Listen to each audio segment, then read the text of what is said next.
नमस्कार, स्वागत है आप सभी का। खबर दोपहर देख रहे हैं आप। मैं हूं आपके साथ कृतिका। बुलेटिन की शुरुआत करेंगे बड़ी खबर के साथ दिल्ली से, जहां पर उत्तर प्रदेश दौरे पर हैं भारतीय जनता पार्टी के राष्ट्रीय अध्यक्ष जेपी नड्डा। आपको बता दें कि अमरोहा और सहारनपुर का दौरा जेपी नड्डा करेंगे। 28 फरवरी को अमरोहा और सहारनपुर का दौरा है जेपी नड्डा का, जहां पार्टी नेताओं और कार्यकर्ताओं के साथ वो मुलाकात करेंगे, बैठक करेंगे। साथ ही चुनावी तैयारियों की समीक्षा जेपी नड्डा करेंगे। इसके अलावा उत्तर प्रदेश के कई मंत्री भी सहारनपुर अमरोहा में बैठक करेंगे। 2024 लोकसभा चुनाव को लेकर भी रणनीति बनाएंगे बीजेपी के राष्ट्रीय अध्यक्ष जेपी नड्डा।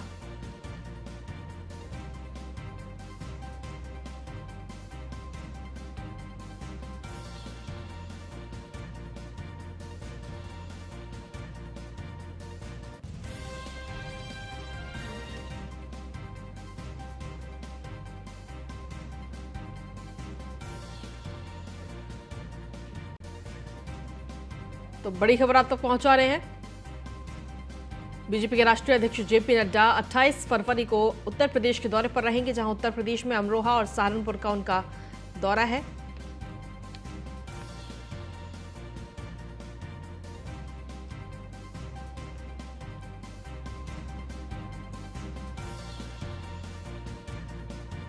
साथ ही आपको बता दें कि उत्तर प्रदेश के कई मंत्री भी सहारनपुर और अमरोहा बैठक में शामिल होंगे। 2024 लोकसभा चुनाव को लेकर सीधे तौर पर रणनीति बनती हुई नजर आएगी।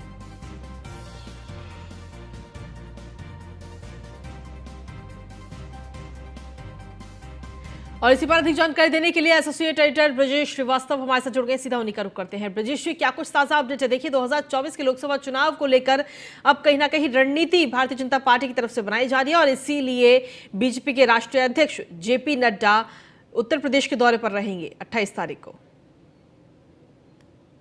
देखिए, कहते हैं कि उत्तर प्रदेश के जरिए ही देश की सत्ता का रास्ता निकलता है, और उत्तर प्रदेश में पश्चिम को गेटवे ऑफ यूपी कहा जाता है।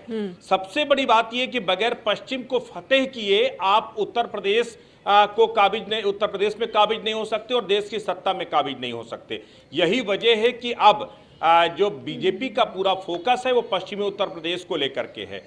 जेपी नड्डा 28 तारीख को सहारनपुर और अमरोहा के दौरे पर पहुंचेंगे, और सबसे बड़ी बात यह है कि ये वो सीटें हैं जहां पर जो है बीजेपी 2019 के चुनाव में भी जीतने में नाकामयाब रही थी। 16 ऐसी लोकसभा सीटें हैं जो बीजेपी फतेह नहीं कर पाई थी, और उन 16 सीटों को लेकर के बीजेपी ने खास प्लान ऑफ एक्शन तैयार किया है, खास रणनीति तैयार की है, और उसी में से सहारनपुर और अमरोहा की सीटें हैं। तो जेपी नड्डा वहां पर पहुंचेंगे, संगठन से जुड़ी हुई बड़ी बैठक करेंगे, और सबसे बड़ी बात यह केवल पश्चिम के ही नहीं बल्कि यूपी के भी कई जो मंत्री हैं और कई बड़े नेता हैं वो उस बैठक में शामिल होंगे। और सबसे बड़ी बात यह है कि जिस तरीके से पश्चिम में समाजवादी पार्टी, आरएलडी वहां पर अपना एक पूरा जो है चक्रव्यूह रच रही हैं, खासकर चंद्रशेखर आजाद को अपने साथ शामिल करके सहारनपुर और आसपास के बेल्ट में जो है, चूंकि चंद्रशेखर आजाद जो भीम आर्मी जो है के अध्यक्ष हैं, वो उनका एक खासा दखल है।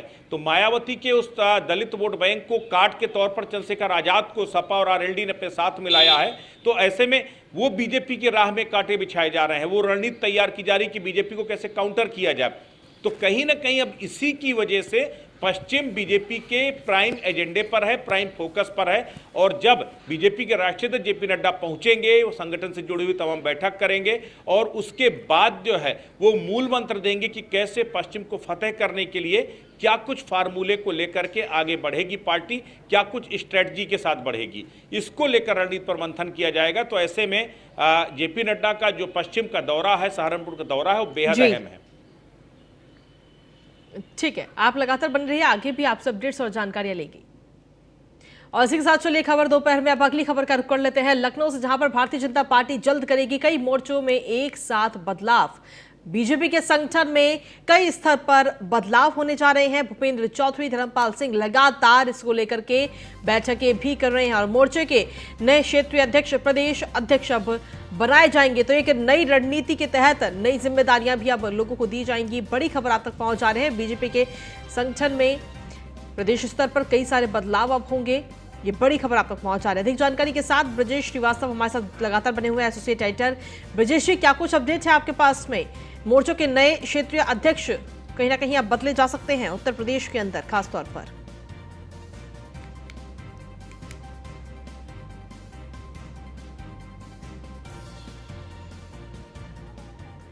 ब्रिजेश जी, आवाज मिल पा रही है आपको? बदलाव की आहट है।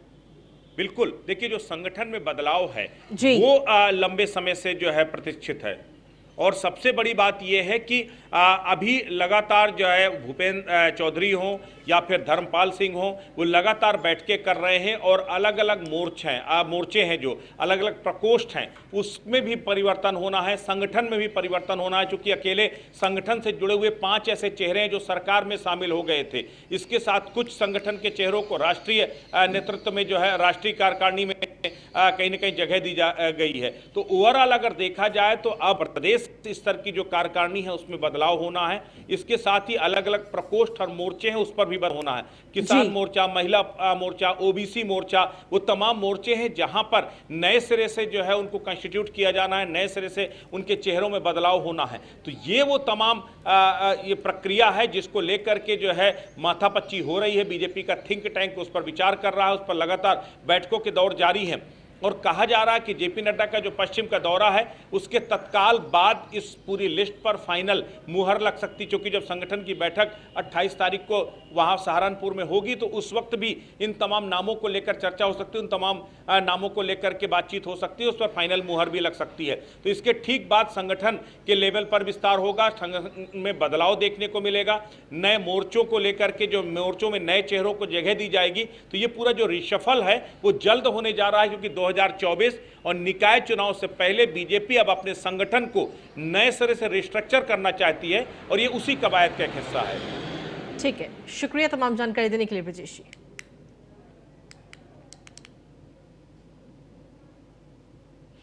और इसी के साथ चलिए खबरों में आगे बढ़ेंगे। मुख्यमंत्री योगी आदित्यनाथ का आज बस्ती दौरा है, जहां आज शाम करीब 4 बजे बस्ती पहुंचेंगे मुख्यमंत्री योगी आदित्यनाथ। गोरखपुर से बस्ती आएंगे मुख्यमंत्री, एक निजी कार्यक्रम में शिरकत करते हुए मुख्यमंत्री नजर आएंगे। और साथ ही आपको बता दें कि राजा ऐश्वर्य राज सिंह के यहां कार्यक्रम में भी मुख्यमंत्री शामिल होंगे। बस्ती से फिर गोरखपुर जाएंगे मुख्यमंत्री योगी आदित्यनाथ।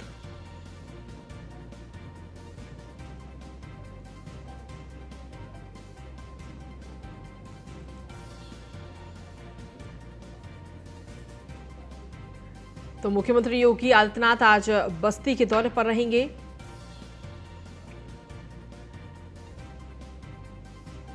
जहां बस्ती में कई कार्यक्रमों में शिरकत करेंगे और उसके बाद में वापस बस्ती से गोरखपुर जाएंगे मुख्यमंत्री योगी आदित्यनाथ।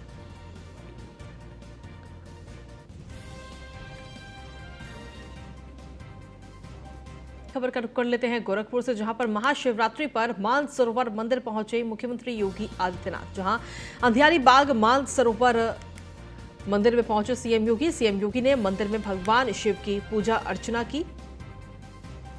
मंदिर परिसर में सीएम योगी ने छोटे बच्चों के साथ फोटो भी खिंचवाई। सीएम योगी ने मानसरोवर मंदिर में बच्चों को प्रसाद भी दिया।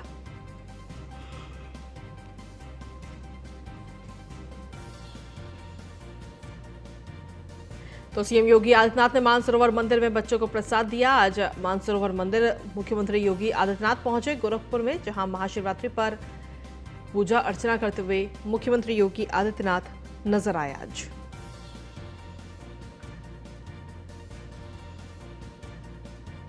सीएम योगी आदित्यनाथ ने मंदिर में भगवान शिव की पूजा अर्चना की और साथ में बच्चों के साथ में तस्वीरें भी खिंचवाई हैं, वो भी आपको लगातार दिखा रहे हैं।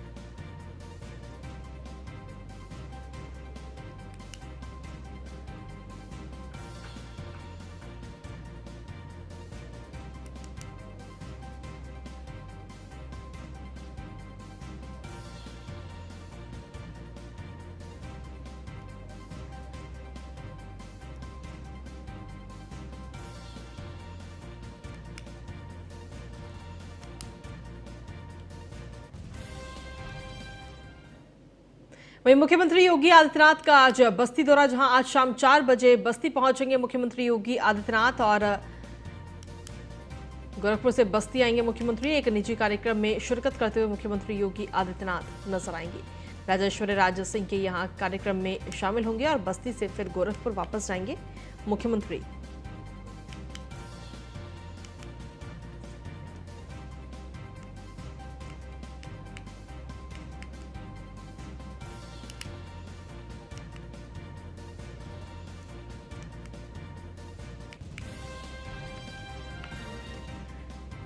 तो मुख्यमंत्री योगी आदित्यनाथ आज बस्ती दौरे पर रहेंगे, जहां शाम 4 बजे करीब बस्ती जाएंगे मुख्यमंत्री।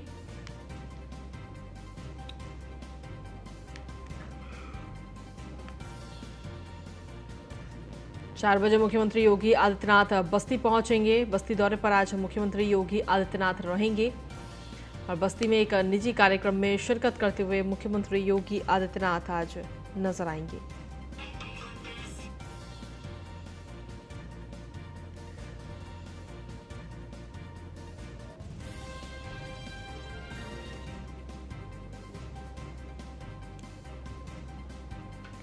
तो सीएम योगी आदित्यनाथ आज बस्ती दौरे पर रहेंगे, जहां आज शाम 4 बजे बस्ती पहुंचेंगे और एक निजी कार्यक्रम में शिरकत करते हुए मुख्यमंत्री नजर आएंगे।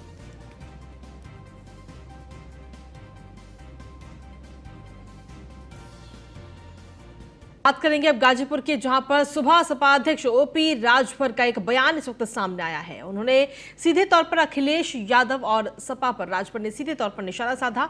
उन्होंने कहा कि 4 बार सपा की सरकार रही, 4 बार उन्होंने व्यापार किया। पूरे प्रदेश में सपा को गुंडा राज की संज्ञा मिलती है। समाजवादी पार्टी ने दुनिया को धोखा दिया, हमें भी धोखा दिया। सपा अति पिछड़ों की दुश्मन है, हम हक की बातें करें तो बुरे हैं। सपा को इन लोगों ने सिर्फ एक जाति की पार्टी बना दिया है। कानपुर कांड पर बोले हैं ओम प्रकाश राजभर। उन्होंने कहा कि सरकार की नीति है भू माफियाओं के खिलाफ कार्रवाई। कुछ अफसर वाहवाही लूटने के लिए मनमानी कर रहे हैं, ऐसा कहना है ओम प्रकाश राजभर का। तो ये बड़ा बयान इस वक्त ओम प्रकाश राजभर की तरफ से सामने आया है। आपको बता दें कि ओम प्रकाश राजभर सुबह सपा के अध्यक्ष हैं और 4 बार व्यापार किए और पूरा प्रदेश में समाजवादी पार्टी को लोग गुंडा राज की संज्ञा देते हैं और आज भी वो मोहर हटी नहीं है और उनके साथ हम रहे हैं। कौन सा व्यापार किए, दुनिया को धोखा दिए हैं, हमको भी धोखा दिए हैं। ये अति पिछड़ों के दुश्मन लोग हैं। हक की बात करिए तो बुरा है। प्रमोशन में आरक्षण खत्म किसने किया था? समाजवादी पार्टी ने। उसमें कौन सा बिजनेस राजभर का है?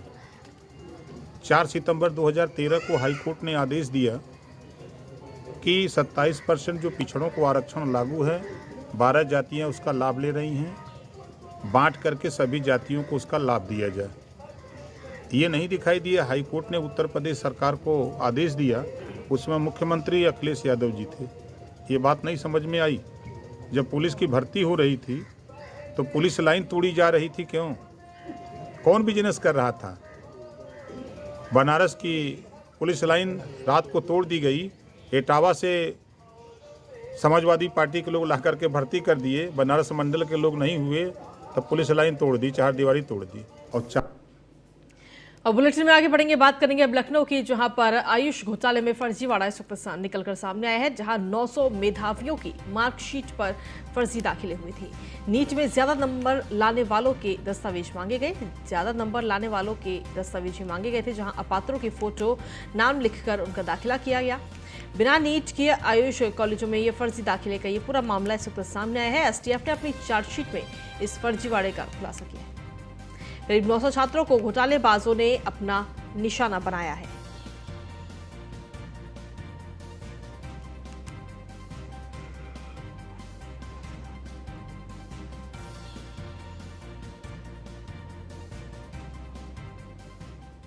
अगली खबर कानपुर से, जहां पर समाजवादी पार्टी के विधायक इरफान सोलंकी की संपत्ति अब कुर्क की जाएगी। संपत्तियों को अगले हफ्ते कानपुर पुलिस कुर्क करेगी। इसके लिए कानपुर पुलिस ने तैयारियां भी शुरू कर दी हैं। सोलंकी की 6 से ज्यादा संपत्तियों की पहचान भी की गई है। जल्द ही जब्तीकरण की प्रक्रिया शुरू होगी। तो ये कुर्की की ये बड़ी कार्रवाई इस वक्त की जाएगी। कानपुर पुलिस ने इसके लिए तैयारियां भी अपनी शुरू कर दी हैं। आपको बता दें कि सोलंकी की 6 से ज्यादा संपत्तियों की पहचान की गई है, जिन्हें कुर्क किया जाना है।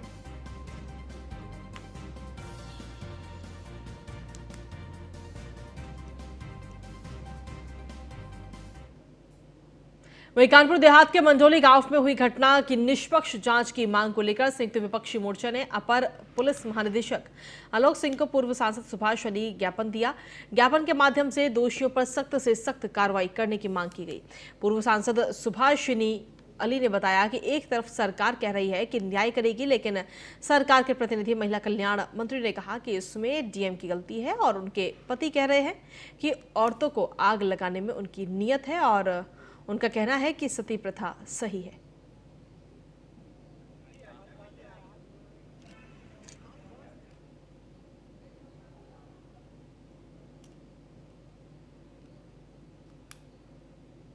अगली खबर मेरठ से, जहां पर लूट मामले में पुलिस को बड़ी सफलता मिली है। पुलिस ने 2 अंतर जनपदीय लुटेरों को गिरफ्तार किया है। वहां चेकिंग के दौरान दोनों की ये गिरफ्तारी हुई। सर्विलांस टीम टीपी नगर थाना पुलिस ने ये गिरफ्तारी की है।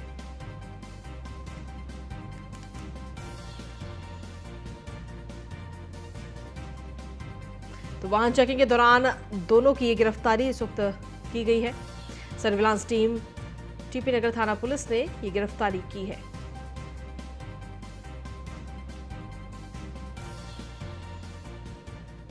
अगली खबर रुद्रप्रयाग से, जहां पर 25 अप्रैल को खुलेंगे बाबा केदारनाथ के कपाट। 21 तारीख को डोली प्रस्थान कर गुप्त काशी में रात्रि विश्राम करेगी और 22 अप्रैल को फाटा, 23 को गौरीकुंड, 24 को केदारनाथ पहुंचेगी डोली।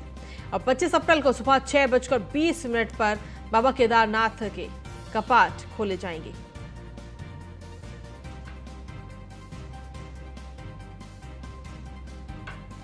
तो बड़ी खबर आप तक पहुंचा रहे हैं। 25 अप्रैल को सुबह 6:20 पर बाबा केदारनाथ के कपाट खोले जाएंगे।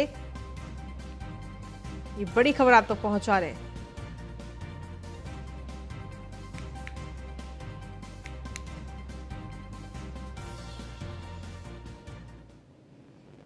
अगली खबर है गाजियाबाद से, जहां पर बदमाशों ने प्रॉपर्टी डीलर पर फायरिंग की है। प्रॉपर्टी डीलर को घायल अवस्था में भर्ती कराया गया।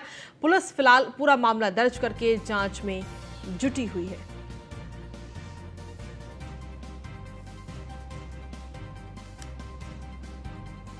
तो प्रॉपर्टी डीलर को घायल अवस्था में अस्पताल में भर्ती कराया गया है।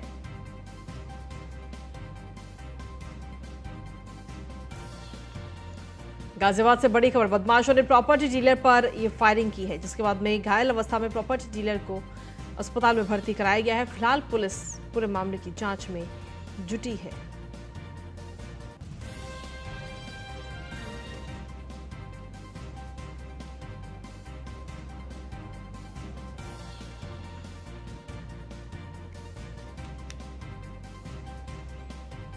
तो प्रॉपर्टी डीलर को घायल अवस्था में अस्पताल के अंदर भर्ती कराया गया। पुलिस ने फिलहाल मामला दर्ज कर लिया है और इस पूरे मामले की जांच में भी पुलिस जुट गई है। गाजियाबाद से बड़ी खबर, बदमाशों ने प्रॉपर्टी डीलर पर यह फायरिंग की है।